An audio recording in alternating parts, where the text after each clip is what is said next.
कित्येक वर्षानंतर पाण्याबाहेर आलेलं हे मंदिर आणि त्यात उभा आमचा सगळ्यांचा पाठीराखा विठुराया. काळ बदलला, पिढ्या बदलल्या, गावं विस्थापित झाली, पण देवा तू मात्र तिथंच उभा राहिला, शांत, स्थिर आणि बळकट. आज तुझ्या समोर उभा राहिलो आणि खरंच मन भरून आलं. कित्येक वर्षांनी तुझं दर्शन झालं हेच माझ्यासाठी मोठं भाग्य आहे. पण देवा ही संधी पुन्हा मिळेल का माहित नाही, कारण उद्या पुन्हा पाऊस पडेल, धरण पुन्हा भरेल आणि तू पुन्हा कित्येक वर्षांसाठी पाण्याखाली नजरे आड होशील. तोपर्यंत कदाचित आम्ही बदललेलो असू, पिढ्या बदललेल्या असतील, पण तू मात्र भक्तांची वाट बघत तिथेच उभा असशील. तुझ्या चरणी एकच विनंती आहे विठुराया, आपल्या शेतकरी राज्याला सुखी ठेव. जगाने कदाचित त्याच्या कष्टाची किंमत केली नसेल, पण देवा तुला माहित आहे या जगाचा खरा पोशिंदा तोच आहे. आणि जेव्हा जेव्हा संकटाच्या पाण्यात तो बुडायला लागेल तेव्हा त्याला पण तुझ्यासारखं खंबीरपणे उभा राहण्याचं बळ दे. कारण पाण्याखाली राहून तू जशी श्रद्धा जिवंत ठेवली तशीच हिंमत आमच्या शेतकऱ्याच्या मनातही कायम ठेव. पांडुरंगा आमच्या अन्नदात्यावर तुझी कृपा असू दे रे. परिलाट आली पुनवेत ही रात जाळी जात्या.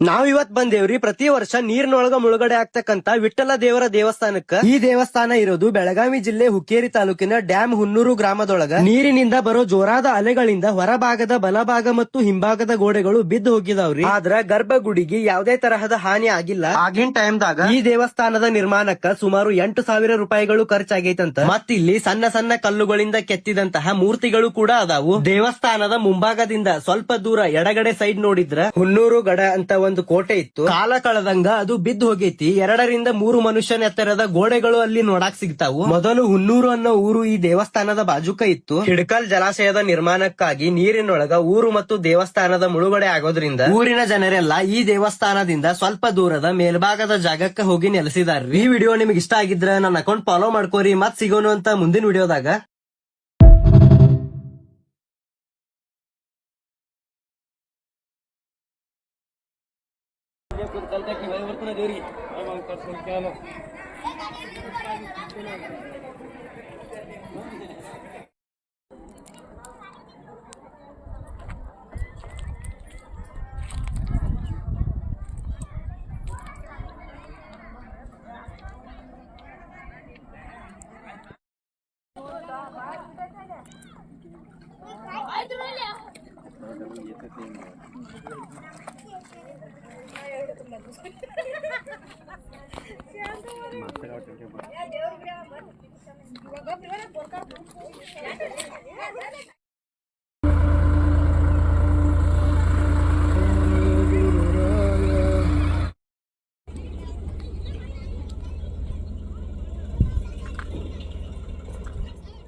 ಕರೆ ಅದು ಒಳಗಿಂದ ಮಸ್ತ್ ಬರ್ತದೆ.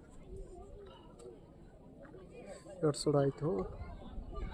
ಖಬರ್ ಆಯ್ತು ನನ್ನ ಫೋನಿಗೆ ಬರೋದು ಬಂದಿದೆ.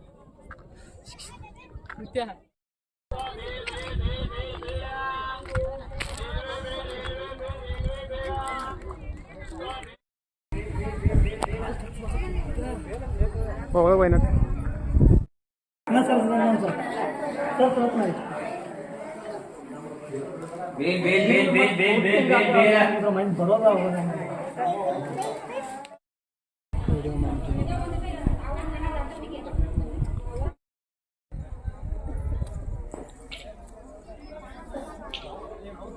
ಇಲ್ಲಿ ದಾಟಿ ಗುಡಿ ಮೇಲೆ ಬಿದ್ದಾರ ಗುಡಿ ಅಂತ